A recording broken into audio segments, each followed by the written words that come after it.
So ayun mga kaibigan, kailangan namin lumabas ni Dudong Junjun ninyo para sa mga bata kasi wala na kaming konsumo doon mga kaibigan na bigas in this update. So dahil mga kaibigan, dito kami sa Bayugan, so si Ate Manina yung nagbigay sa amin ng pangonsumo.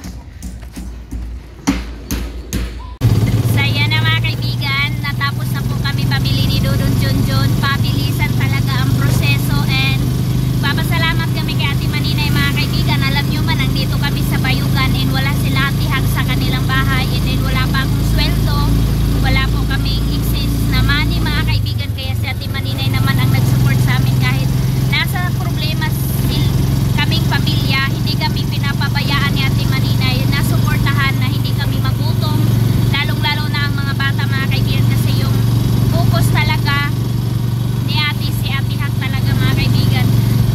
Ang dami ng ganap mga kaibigan na hindi talaga maganda, so fight lang pa rin and then trust lang talaga kay God mga kaibigan. So doon ko na ipapakita sa inyo yung binili ko kasi hindi na ako nag-vlog, nagmamadali ako mga kaibigan kasi marami akong sampay doon na nilabhan ko and yung mga bata hindi kasi yun nakikinig kay Janjan mga kaibigan, kaya ayan, nagmamadali na kami. So going na, pit na tayo. So yun na mga kaibigan, nakarating na kami, kain na sila. Thank you, Mommy. Thank you, Mami. Thank you, Mommy. Sa padala, Mami. Sa padala Nakakain sa ng mga kids, Mami. Sobrang saya. Hindi na sila magutom dahil marami na kaming stock. Kaya taga kuarag ko ande. Bangko. Kaya ko bangko, Keng. Kaya Kagisi man bangko. maglagta. Saan? Mag-unboxing na ako. Kaya ko di. Mag-unboxing tayo sa mga nabili ko mga kaibigan. Dito tayo banda. So, ayan. Dito tayo magsimula. Nagbili ako dito ng loaf bread. Kaso walang di ako nakabili ng pangkalaman nito mga kaibigan. De, ato na ko de, klaro de. Sige ra. Okay na, nagbili ako ng loaf bread. Di makita ang kabo. Sige ra. Tapos, para may makain-kain sila Janjan, lalong-lalo si Janjan mahilig sa mga mga kaibigan. So, mayroon tayo dito bread na ito. Yung favorite ni Ate Manina yung mga kaibigan na bread, at saka bili ako dito ng binangkal. Ayan, in case nagutumin sila, mayroon silang makain. So, itra-transfer ko siya. Kain na si Janjan. Inom na ka. Ama, inom ako, ma. So, i-transfer ko dito sa sa tupper itong mga bread. Ayan. Sagit, tawag ani hollow block din, no? Ito yung tawag dito sa amin mga kaibigan. Hollow block. Ayan, no? Tapos, meron tayong nito, itong binangkal. Tapos, mayroong donut. Ito mga kaibigan. So, marami na kami pagkain. Dahil sa padala ni Ate Manina, so ganyanin ko na lang to. Tapos, dito tayo sa mga gulay. Ayan na, makakain na tayo ng gulay. Yung okra. Okra? Yan, meron tayong okra. Meron tayong, inano ko na talaga mga kaibigan, ampalaya. At saka pipino. Tatlo-tatlo lang mga kaibigan yung ating binili. Para hindi din masayang. Ay, apat pala itong natin. Pipino. Tapos, luya. Kamatis, pangsabaw. Sabaw kami. Tapos, sibuyas. Ayan. Tapos, batong. Ayan, batong mga kaibigan. Meron na kaming mga gulay. Thank you, Ate Manina. Paim na ko de dayon. So ito na mga kaibigan, patuloy tayo kasi nag-inom muna ako ng kwan. Yes! Sa wakas! Mayroon na kaming nakita mga kaibigan, pinya. Yay! Na na-slice mga kaibigan. So palamigin ko muna ito, mamaya na kami kain. Thank you Ate Maninay. Mangga sa mga kids. Yan. 3, hati-hatiin na lang nila yan mamaya. At saka si Aileen, grapes. Binilhan ko kahit kunti lang mga kaibigan kasi yung hindi na sila sumama kasi prutas lang daw sa kanila. So, nak, ilabay dayo ni nak, kaya di rin ako ibutang ang prutas. Okay. So, dito mayroong watermelon kang Tiyo. Kasi favorite ni Tiyo ang watermelon mga kaibigan, kaya hindi din pwede wala kay Tiyo. Si Soy hindi yan mahilig sa sa mangga. So, watermelon sila. And favorite ko. I love you. orange. Ayan, mayroong orange mga kaibigan. At saka apple. Tagilan ako sa'yo ko na naman. Meron tayong apple. Ayan. So, thank you kay Ate Maninay. Apat lang ba? Fruit. Maapat lang? Ayan, prutas. So, mayroon na tayo. Tapos, dito mayroon tayong Ato sagutan. so, ang dami kong kailangan i-ref. Nagbili ako ng ham kasi ubos na yung ham. Favorite ni Soy at sa kanila Aileen and King. At saka yung hotdog, wala na rin. Kaya nagbili ako ng isa. Tapos, Uy, bulak! manok mga kaibigan, paa, at saka pako. At saka yung sa dibdib mga kaibigan, hinati-hati ko na lang. Tatlo-tatlong hiwa lang yan mga kaibigan. At sa, ay, mayroon pa pala dito, Soy. Your favorite, Soy. Wow, kadiawi. Favorite na ni Nia. Thank you. Ma, bili niya ako ha. Masa gali ni? Lakas si tita ko na yan. Sarap yun. Quick. Ayan. Ako, Ay, tempura. Tempura mga kaibigan. Ay, kwa! Tempura. Tabo ni, salibay sa libay niyo yan. Tudang sa kami taon. Ano din, klaro lang eh. Sayuti. Dito? Para sinabaw. Diyan, kuya pa ko. Talong mga kaibigan, napakagwapa na talong. Klaro na pang. Hindi. Gwapa kayo na talong mga kaibigan. At saka, yung sayuti. Ay! Meron kaming pansit. Ito na lang ang binili ko. Ati, mali pa. Yung kanyang mga ingredients. Kasi kumpleto na mga kaibigan. And pansit. So, pag gusto namin magpansit, mayroon na kaming pansit. Ayan. Pa. Ang dami. Daming grocery. Tapos, dito tayo, mayroong karni. Bili kami ng karni pang pansit natin mga kaibigan. Kahit kunti-kunti lang mga kaibigan, pang subak lang, maliit lang ilagay para mayroon pa tayong ma-stock. Hindi natin isang ano lang. Tapos, ang isda sa dagat. Bili na ko siya. Ayan, ano tayo? Tamban at saka sa pag ito makahilo di nga isda budburon yata yan mga kaibigan. Meron tayo bangus at saka ito mga kaibigan, basta mga isda ito. Huy, King, painom King ka. Mama ko. Ayan, marami kaming isda. So, kailangan ko na tong i-arrange sa rep mga kaibigan para baka mag-run out. So, ito lahat yung nabili namin sa padala ni Ate Maninay. At saka bigas. Ayan yung bigas ni Ate. So, hindi pa ako nakabili ng milk ni Tiyo kasi mayroon pa naman. Itira ko na lang mga kaibigan and then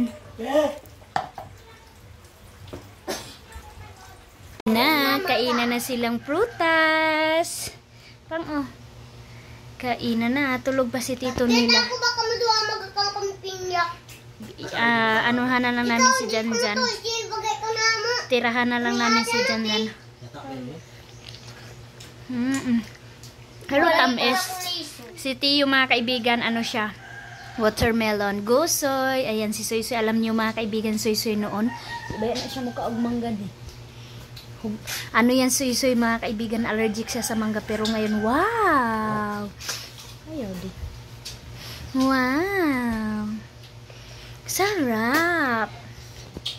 Ayan na sila, kainan na. Tiyo! Sa'yo Tiyo, saan na? Uy, wow! Thank you Ate Manina. So, hello mga kaibigan. Good evening. Luto na naman si buros ng gulay with sinabaw na isda.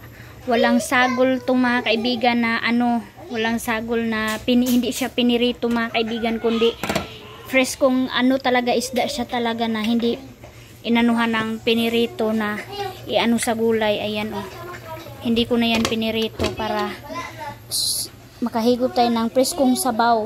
So okay na yan, half cook natin. So dito nag-ano ako ng pipino.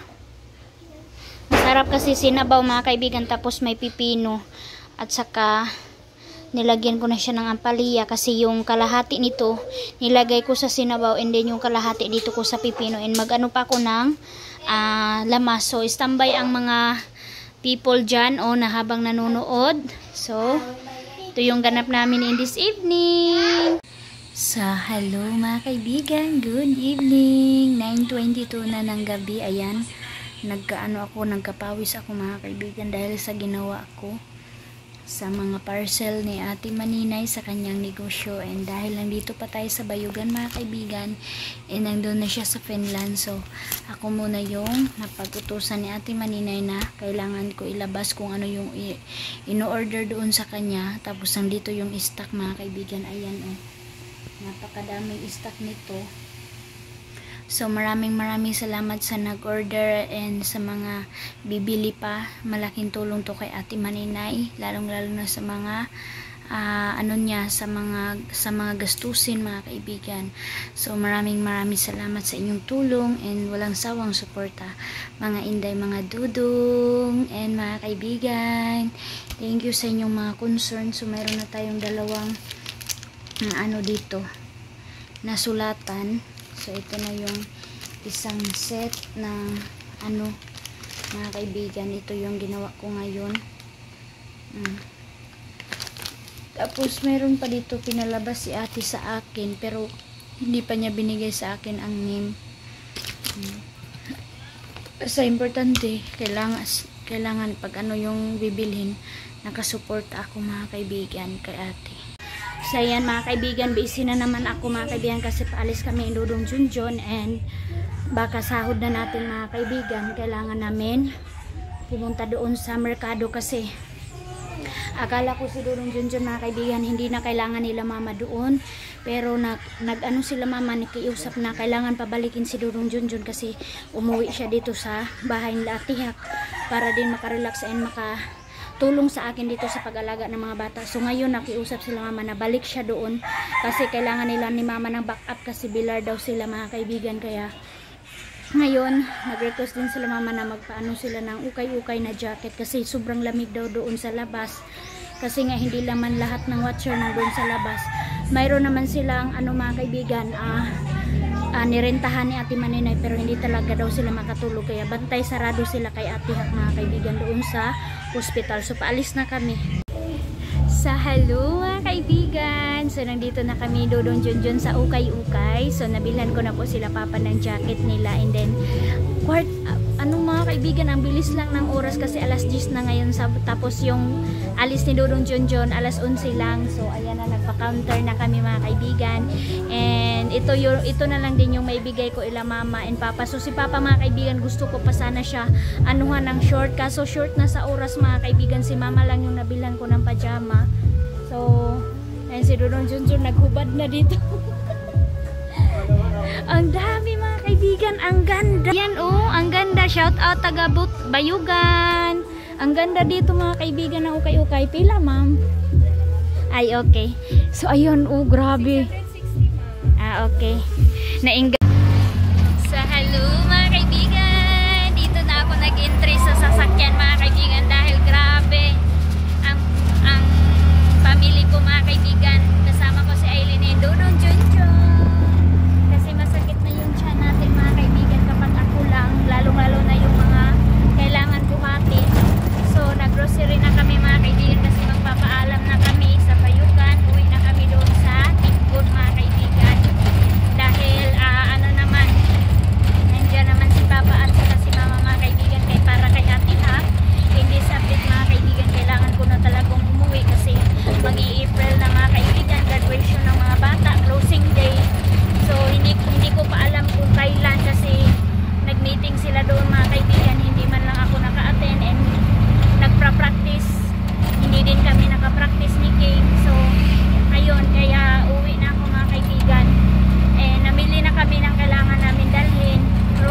ya.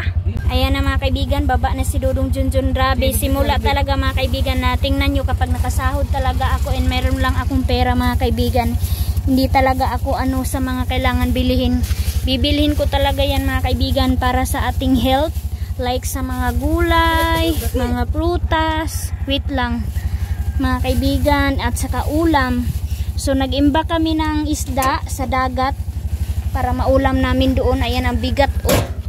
Uy, hala, kasayang ato akong ukay-ukay uy. Para maano namin doon konsumo kasi may nandun sila soy-soy. So dala-dala na nila Dudong Junjun. Thank you. So ayan na, tara. Ay grabe mga kaibigan. Exercise ko na din to kasi ano na, magsi 6 month na yung tiyan natin mga kaibigan. Tapos si Tio, ang nagbantay ka Tio mga kaibigan, si Auntie Milay. So i-ready na namin yung kailangan namin dalhin. Nagbili ako ng ice bucket. Ito po yung ganap sa aking sahod. And magbabayad ako ng mga utang ko mga kaibigan. Kasi ilang buwan na lang magkailangan ko na mag-ipon para sa pagpanganak natin. So mayroon pa lang ano mga kaibigan in this update. Mayroon pa lang nag-sponsor sa akin. Thank you Mami B sa pa-sponsor na magawa na yung toilet ko, yung CR ko. Binigyan niya ako mga kaibigan ng budget para daw maano ko na, para daw mapaayos ko na yung CR before ako manganak. So thank you sa concern. Ayan na yung dalawa oh. Yan, prutas ang request nila. Hoy, yan na. Hinihingal ako mga kaibigan. Hoy, Diyos ko po. Grabe. Kahit meron kaming problema mga kaibigan, hindi pa rin kami naubusan ng blessing. Nakababaw itong na ibulyo. Pambot.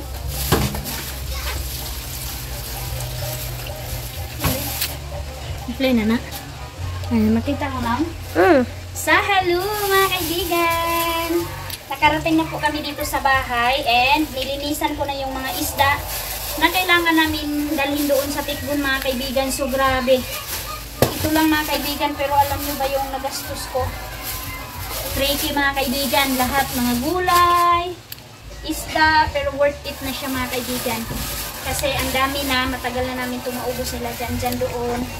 Si Iman. Kasi doon mga kaibigan sa ngayon, sa lahat po na nagsabi sa akin kumusta na ang sitwasyon namin doon.